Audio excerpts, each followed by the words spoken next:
राज्यसभा खासदार डॉक्टर अनिल बोंडे यांनी राज्यसभेच्या अधिवेशनामध्ये आपले अनुवादन मराठी भाषेत करून मराठी भाषेवर गर्व व्यक्त केला. प्रधानमंत्री नरेंद्र मोदी अनेक वेळा उत्स्फूर्तपणे मराठीत बोलतात असे स्पष्ट करून प्रधानमंत्री मोदी यांची स्तुती केली. यासोबतच अर्थमंत्री सीतारमण यांनी सादर केलेल्या बजेटचे सुद्धा डॉक्टर बोंडे यांनी अभिनंदन केले. धन्यवाद पीठासीन सभापती महोदय. अमृतातेही पैजा जिंके. ओके.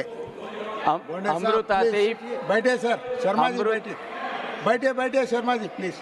अमृतातेही पैजा जिंके अशा मायबोली मराठी भाषेमध्ये मी बोलणार आहे. आणि श्री प्रभू चक्रधार स्वामी यांनी या मराठीचा पाया रचला. संत ज्ञानेश्वर, संत तुकाराम, संत नामदेवानी, बहिणाबाईंनी ज्या भाषेला समृद्ध केलं, अनेक साहित्यकारांनी आभूषण चढवले, अशा मराठी भाषेला अभिजित भाषेचा दर्जा प्राप्त व्हावा ही सुद्धा भावना ठेवून मी बोलतो आहे.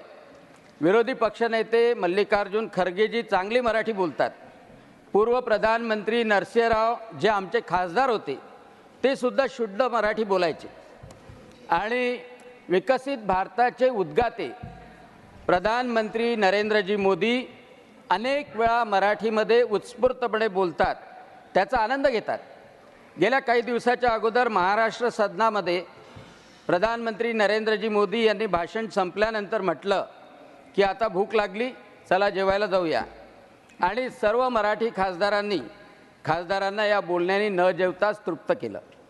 सभापती महोदय, मी 2024-2025च्या अर्थमंत्री निर्मलाजी सीतारामन यांनी मांडलेल्या शेतकऱ्याच्या, गरिबाच्या, महिलाच्या, युवकांच्या, सैनिकांच्या आणि मध्यमवर्गीयाच्या अर्थसंकल्पाचं स्वागत करतोय आणि अभिनंदन करतोय. त्यांनी प्रधानमंत्री नरेंद्रजी मोदी यांच्या 3ऱ्या कार्यकाळामधला मांडलेला हा पहिला अर्थसंकल्प आहे आणि तसा 7वा अर्थसंकल्प आहे.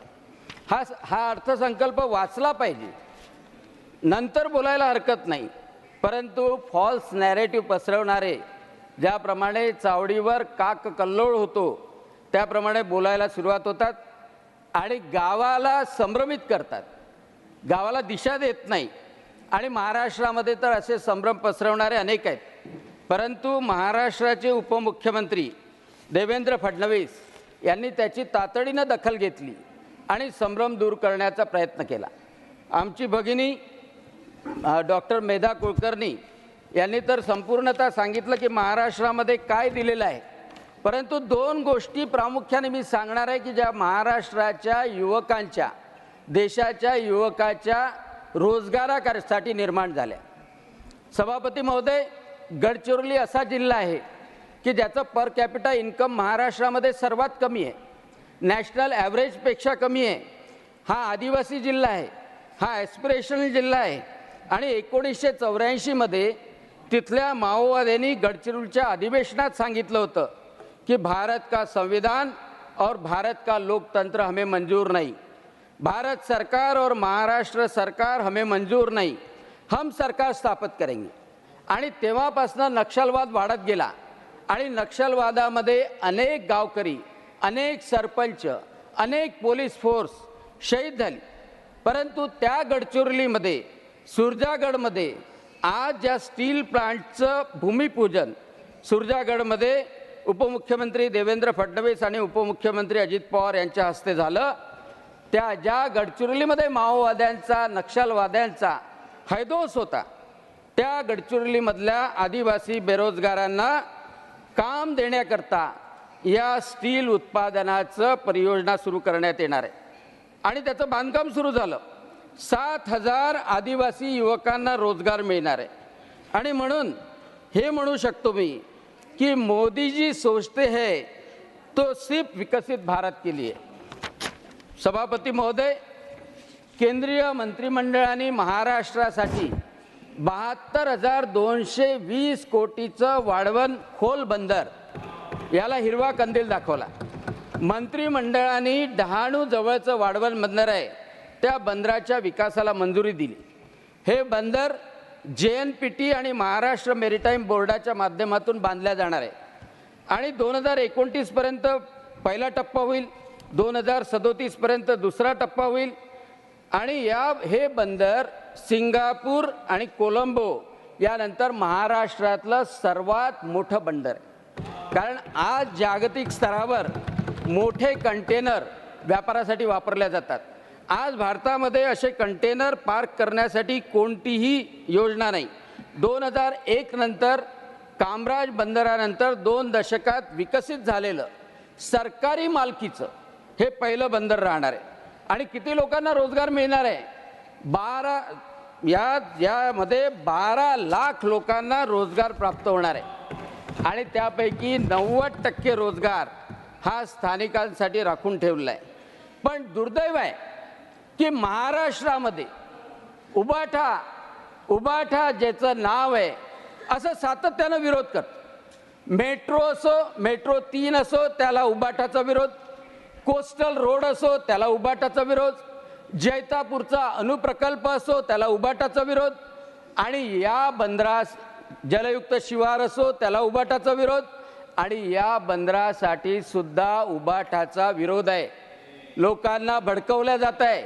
आणि काही एजन्सीज मानवाधिकार आयोगाच्यासाठी किंवा मानवाधिकार आयोगाच्या निमित्तानं ज्याप्रमाणे नर्मदेवरच्या नर्मदा सागर प्रकल्पाला विरोध केला त्याप्रमाणे याच्यासाठी विरोधात सरसावत आहे. आणि म्हणून उबाटा असो किंवा बाकीचे कोणी असो त्यांना माझी विनंती आहे की ही मोदीजीची विकसित भारताची पहल आहे ज्यामध्ये 12 लाख युवकांना रोजगार मिळणार आहे. आणि माझी विनंती राहणार आहे की उबाटा कोणाचं नाव असेल तर त्यांनी उभं राहायला हरकत नाही, परंतु उबाठा असं आहे की त्या उबाठाने सर्व महाराष्ट्र बर्बाद करण्याचं ठरवलं आहे. जलयुक्त शिवार असो, पाण्याची योजना असो, धरणाची योजना असो, जैतापूरचा अणुप्रकल्प असो, या सगळ्या गोष्टीला विरोध करणारं हे उबाठ आहे. आणि म्हणून लोकांनी सावध होणं आवश्यक आहे. कारण 12 लाख रोजगार मिळवून देणारं हे बंदर आहे ज्याच्यामुळं पालघर सारख्या ॲस्पिरेशनल ठिकाणी अतिशय चांगल्या तऱ्हेनं रोजगार मिळणार आहे. अध्यक्ष महोदय, सभापती महोदय, उबाटा रेकॉर्डवरून काढल्या जात आहे. उबाटा हे अश्लील नाही, उबाटा असंसदीय नाही, उबाटा आणि त्यामुळं उबाटा हे कुठेच काढल्या जाऊ शकत नाही. आणि त्यामुळं अध्यक्ष महोदय, सभापती महोदय, महत्वाची गोष्ट अशी की आज अग्निवीरच्या संदर्भात मी बोलणार आहे. कारण अग्निवीर ऐसा है सर, अग्निवीर ऐसा है कि जो पूरा भारत का संरक्षण का नक्शा बदलने वाला है. सभापति महोदय, आपको पता है कि संरक्षण की क्षमता बढ़ाना जरूरी है और संरक्षण की क्षमता बढ़ाने के लिए प्रधानमंत्री नरेंद्र जी मोदी इनके हर बजट में प्लीज ज्यादा एलोकेशन रखा जा रहा है.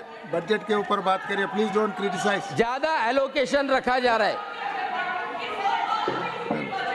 आज सभापति महोदय, स्पीक ऑन बजट प्लीज. सभापति महोदय, मैं बजट में बोल रहा हूँ. ये बजट में बोल रहा हूँ क्योंकि अग्निवीर के बारे में पूर्व अर्थमंत्री जिन्होंने बोला था कि हमारी सत्ता आएगी तो हम अग्निवीर निकाल डालेंगे, लेकिन मैं उनको बताना चाहता हूं कि यही अर्थमंत्री है कि जिन्होंने डिजिटल ट्रांजैक्शन के लिए निगेटिव बोला था. यही अर्थमंत्री है कि जिन्हें बोला था कि भारत में डिजिटल ट्रांजैक्शन होता नहीं है. कल आरबीआई का रिपोर्ट है कि भारत डिजिटल ट्रांजैक्शन में सबसे बड़ा देश, 1 नंबर का देश हो रहा है. ऐसी निगेटिव मानसिकता है, नकारात्मक मानसिकता है. और अग्निवीर के बारे में सोच ऐसी है कि पूरी फोर्सेस का उम्र, आज हमारी फोर्सेस की उम्र एवरेज उम्र 37 ईयर्स है. सभापति महोदय, चुस्तीली फोर्स होनी चाहिए, यंग फोर्स होनी चाहिए. यूएस का एवरेज एज 23 है, पाकिस्तान का एवरेज एज 22 है, चाइना का एवरेज एज 22 to 23 है, और जब हमारी 37 है, कांग्रेस के काल में, यूपीए के काल में हर बार जब फोर्स की भर्ती होती थी तो 10,000 से ज़्यादा रिक्रूटमेंट कभी नहीं होता था, और 10,000 से कम जब रिक्रूटमेंट होता है तो 37 से एवरेज एज कभी कम नहीं हो सकती। सेंट्रल डिफेंस फोर्स, इन्होंने जो सुझाव दिया कि अग्निवीर के माध्यम से हम ज़्यादा भर्ती कर सकते हैं, ज़्यादा लोगों को ले सकते हैं, और ज़्यादा लोगों को लेने के बाद में ये फोर्स की एवरेज एज कम हो सकती है। क्या ये नया है? 1947 से फौज में भर्ती होने वाले दो टाइप के होते हैं, एक शॉर्ट सर्विस कमीशन वाला और एक परमानेंट सर्विस कमीशन वाला। एक शॉर्ट सर्विस कमीशन वाला जो था वो 5 साल के लिए, 10 साल के लिए रहता था, उसको भी ऑप्शन मिलता था कि वो परमानेंट सर्विस कमीशन में जाइए। मैं पूछना चाहता हूं कि शॉर्ट सर्विस कमीशन वालों को कभी पेंशन मिली है? शॉर्ट सर्विस कमीशन वालों को कभी कैंटीन की सुविधा मिली है? कभी नहीं मिली। और शॉर्ट सर्विस वैसे ही जब वो ऑफिसर के लिए था, वैसे ही कैडेट के लिए। आज आपको बताना चाहता हूं कि आज के डेट में आर्म फोर्सेस में 3 बार 40,000 का रिक्रूटमेंट हुआ, 1,20,000 का रिक्रूटमेंट हुआ। 2026 तक 1,75,000 का रिक्रूटमेंट हो रहा है। एयरफोर्स में 4,950 का रिक्रूटमेंट हुआ, नेवी में 3,875 का रिक्रूटमेंट हुआ। और ये अग्निवीर 17 से 21 के बीच में 10वीं पास हुआ, 45% उसको मार्क मिले तो अग्निवीर के लिए क्वालिफाई हो सकता है। आज नागपुर में शुरू हुए इंटरव्यू, नागपुर में 7,500 सेंट्रल जोन से अग्निवीर की भर्ती हो रही। हमारे गांव का बच्चा जो गरीब घर का बच्चा है, महाराष्ट्र की महार रेजिमेंट थी, महाराष्ट्र की मराठा रेजिमेंट थी, महाराष्ट्र में से कितने तो भी वीर निकलते हैं। ये बच्चा, अच्छा हेल्दी बच्चा, 10 साल का बच्चा, 17 साल का बच्चा, 17 साल का बच्चा जब जाता है 4 साल वहां पे ट्रेनिंग पाएगा, 30,000 रुपये महीना मिलेगा। 21वें साल में या तो 25% बच्चे वो परमानेंट सर्विस में जाएंगे, जैसे शॉर्ट सर्विस कमीशन का था वैसे परमानेंट सर्विस कमीशन में जाएंगे। 75% बच्चे जो ट्रेन होंगे, जो डिसिप्लिन होंगे, जो डेडिकेटेड होंगे, वो सिविल सोसाइटी में आएंगे। ये अपने यहाँ ही नहीं है, इजराइल में है, यूएस में है, ब्रिटेन में है। ये 75% फोर्स ये भारत का रिजर्व फोर्स रहेगा, ये भारत का रिजर्व फोर्स रहेगा। अरे एक बच्चा जब वहां जाता है, आज सीएपीएफ है, सीआरपीएफ है, पुलिस का फोर्स है, बड़े बड़े प्राइवेट सेक्टर है, उनकी भी कंपनियां हैं, और वो चाहते हैं कि डिसिप्लिन और डेडिकेटेड लड़के मिलने चाहिए। और क्या झूठ बोलते, असत्य बोलते हैं, झूठ असंसदीय है, असत्य बोलते हैं कि ऐसा असत्य बोलते हैं कि वो शहीद होने के बाद में कुछ मिला नहीं।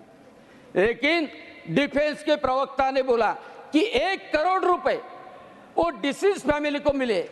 18 लोग, आज तक 1,20,000 भर्ती हुई है, 18 लोग जो शहीद हुए उनको भी उनका मुआवजा मिला है और उनके ऊपर सभी को गर्व है। लेकिन फेक नैरेटिव फैलाते, मैं तो चक्रव्यूह, पद्मव्यूह बोलने वालों को बताना चाहता हूं कि देखो, जो कमल है दिखता है नाजुक, लेकिन कमल की डंडी, कमल का दांडा होता है मजबूत, और कमल के रूट्स होते हैं, मूल होते हैं, वो फैलते हैं और बड़े ताकतवर रहते हैं। कमल को मत छोड़ो, मैं संवैधानिक चेतावनी दे रहा हूं कि कमल को मत छेड़ो। कमल को छेड़ेंगे, जितना कमल को छेड़ेंगे उतना दलदल में फंसते जाओगे, और दलदल में जितना उछल कूद करोगे, पानी में कर सकते हैं, दलदल में नहीं कर सकते। ज्यादा उछल कूद की दलदल में तो और गर्ते में जाओगे, पूरे डूब जाओगे, अंत पाओगे। सभापति महोदय अग्निवीर के बारे में, सिर्फ किसानों के बारे में 2 मिनट बोलना है। जल्दी नहीं। सभापति महोदय, दलहन और तिलहन को आत्मनिर्भरता के लिए बजट में पहल की है, क्योंकि ये मोदी जी की सोच है विकसित भारत के लिए। 2018-22 में दलहन में बढ़ोतरी पाई है, 2018 से 22 तक, 2027 तक हम ऑयल और दलहन में आत्मनिर्भर हो रहे हैं, क्योंकि मोदी जी की सोच है। वेजिटेबल्स के लिए इरिगेशन के प्रोजेक्ट पहले बार शुरू हो रहे हैं, क्योंकि ये मोदी जी की सोच है विकसित भारत के लिए। मैं आखिरी का मिनट मैं आपको बताना चाहता हूं कि जनता समझती है और जनता जानती है कि मोदी को दूर करने की है आपकी आकांक्षा, लेकिन अफसोस है कि जनता को है मोदी से विकसित भारत की आशा। आप हो बिना भरोसे के, आपके ऊपर भरोसा नहीं किया जा सकता। आप हो बिना भरोसे के, इसलिए जनता कर रही है आपकी उपेक्षा। कितना भी करो उछल कूद, आपके नसीब में आएगी बार बार निराशा। और इसलिए मैं ये दिशा देने वाले विकसित भारत के अर्थ संकल्प का स्वागत करता हूँ, अर्थ मंत्री जी का अभिनंदन करता हूँ, और नरेंद्र जी मोदी लोगों की आशा है कि वो विकसित भारत पूर्णतः कर सकते हैं, इसलिए उनको प्रणाम करता हूँ। धन्यवाद। जय हिंद।